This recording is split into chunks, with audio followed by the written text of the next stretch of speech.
हाय दोस्तों, मेरे physics classes के अंदर आपका स्वागत है। आज की इस वीडियो में आप लोगों को क्लास 12 फिजिक्स इससे विद्युत्की के चैप्टर 3 वैद्युत विभव से थ्योरी का पार्ट 4 बताऊंगा। इससे पहले मैंने आपको थ्योरी का पार्ट 3 बता दिया था। वीडियो देखने से पहले यदि आप मेरे चैनल पर नए हैं तो मेरे चैनल को सब्सक्राइब कर लीजिए, तो घंटे वाले बटन को प्रेस कर दीजिए। तो बिना टाइम वेस्ट किए आइए आज का वीडियो स्टार्ट करते हैं। जो आज का हमारा टॉपिक है वह है वैद्युत स्थिर ऊर्जा। आज हम आपको बताएंगे वैद्युत स्थिर ऊर्जा, स्थितिज ऊर्जा क्या होती है तथा उसका सूत्र प्रूफ करेंगे। तो हमारी जो वैद्युत स्थिर ऊर्जा होती है, वैद्युत स्थिर ऊर्जा जो होती है उसको हम डिफाइन करेंगे कि दो या दो से अधिक। इसमें जो बात करेंगे आवेश की, उसमें दो आवेश होंगे या तो दो से अधिक होंगे। तो देखिए हमारे यहाँ पर जो हमारे आवेश हैं वो दो आवेश हैं। तो दो या दो से अधिक बिंदु आवेशों को अनंत से लाकर एक समूह बनाने में किए गए कार्य को उस निकाय की वैद्युत स्थिर ऊर्जा कहते हैं।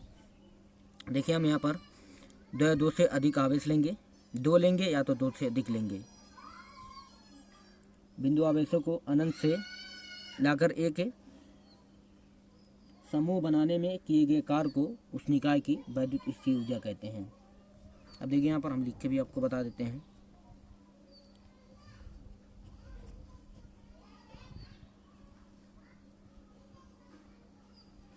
दो या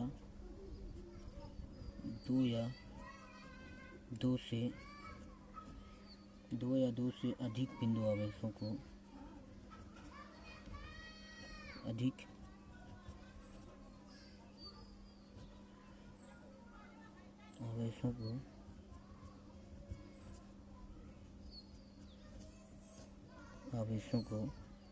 दो या दो से अधिक बिंदु आवेशों को अनंत से लाकर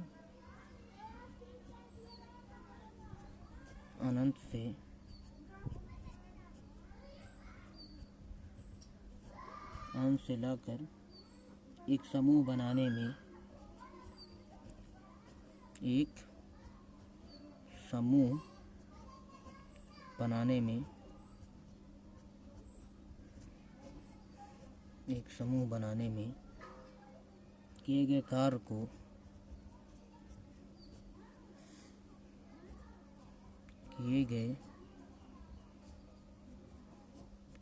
को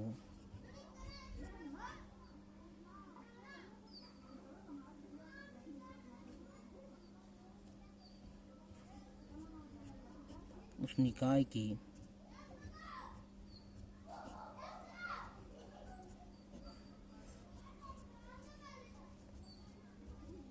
वैद्युत स्थितिज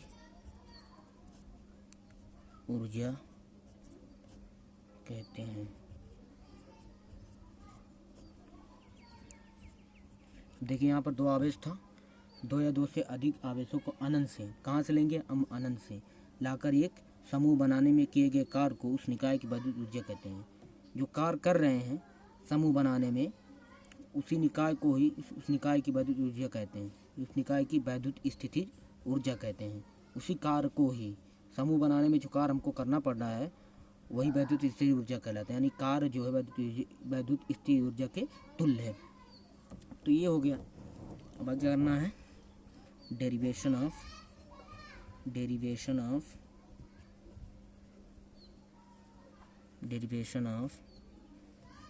फार्मूला। अब देखिए यहाँ पर सबसे पहले ये जो आवेश था हमारा, ये जो आवेश मान लीजिए ए पॉइंट पर है, ये आवेश मान लीजिए आर दूरी पर दोनों थे। ये Q2 आवेश है, ये हमारा दोनों आर दूरी पर स्थित है, ये बी पॉइंट पर स्थित है। अब देखिए यहाँ पर हमको क्या करना है, फार्मूला निकालना है, डेरिवेशन करना है, वैद्युत स्थितिज ऊर्जा का सूत्र निकालना है। तो उसके लिए सबसे पहले हमको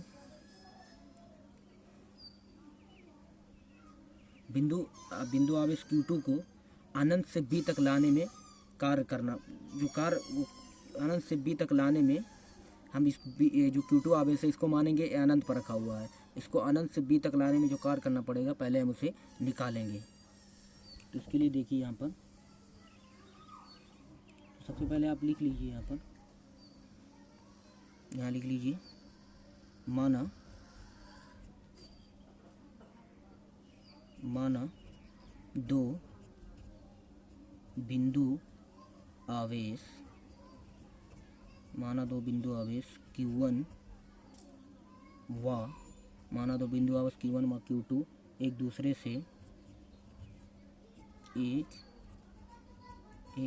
से r दूरी पर, ये जो आवेश हैं निर्वात में रखे हैं, r दूरी पर निर्वात में रखे हैं। इस निकाय की वैद्युत ऊर्जा ज्ञात करने के लिए इस निकाय की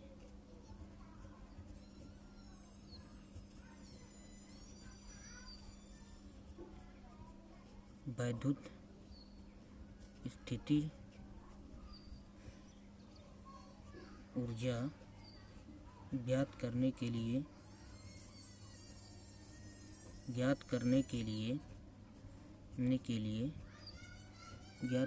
लिए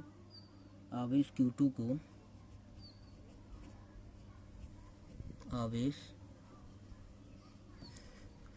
Q2 को बिंदु B तक लाने में क्या बिंदु B तक लाने में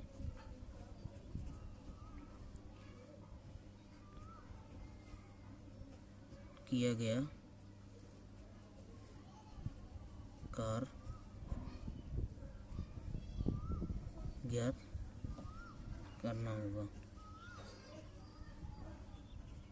देखिए यहाँ पर जो हमारा कार्य होगा वही वैद्युत स्थिति ऊर्जा कहलाएगी। जो हमारा कार्य होगा, जो हम कार्य करेंगे, ये जो Q2 आवेश है इसको हम मान लेंगे अनंत पर रखा हुआ है।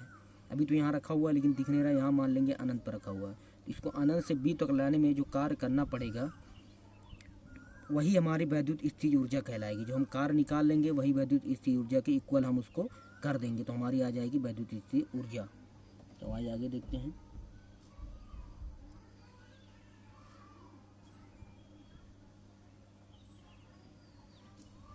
यहाँ सबसे पहले लिखेंगे आवेश Q1 के कारण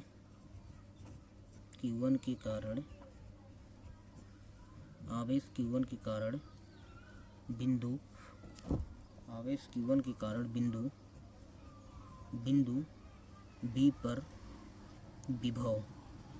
इसके लिए आप जानते हैं विभव निकालेंगे तो B = 1/4 पाई एप्सिलॉन नॉट। आवेश क्या है? Q1 है और दूरी क्या है? A से B तक की दूरी कितना है? R है। ये हो जाएगी।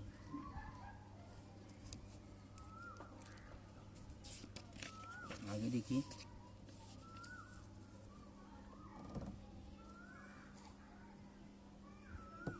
लिखेंगे नाउ मतलब अब होता है आवेश Q2 को B तक लाने में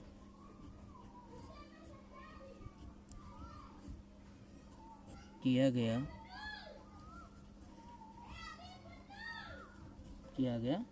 कार्य। B तक लाने में किया गया कार्य तो ये देखिए V = होता है W/Q। इसी सूत्र का इस्तेमाल करके हम कार्य निकाल लेंगे। तो W बराबर क्या हो जाएगा? V × Q। तो ये सूत्र लगेगा हमारा, तो W बराबर क्या हो जाएगा? V × Q2। क्योंकि हमारा जो आवेश है ये तो हमारा फार्मूला है, Q की जगह पे हम यहाँ रखेंगे Q2। अब देखिए यहाँ से विभव पुट करेंगे। विभव = कितना आया है? 1/4 pi epsilon not Q1/R × Q2।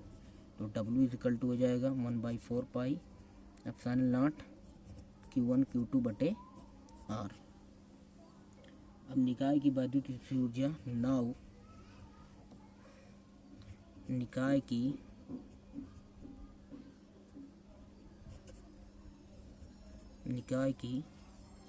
वैद्युत स्थिति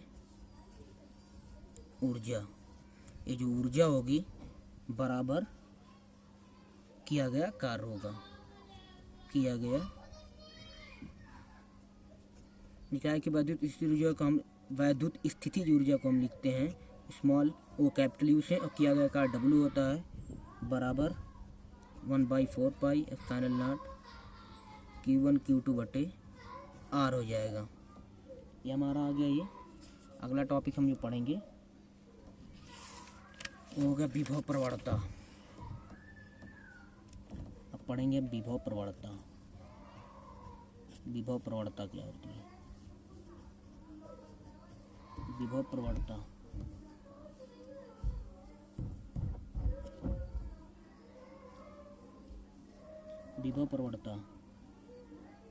विभव प्रवणता का जो सूत्र होता है, देखिए यहाँ पर विभव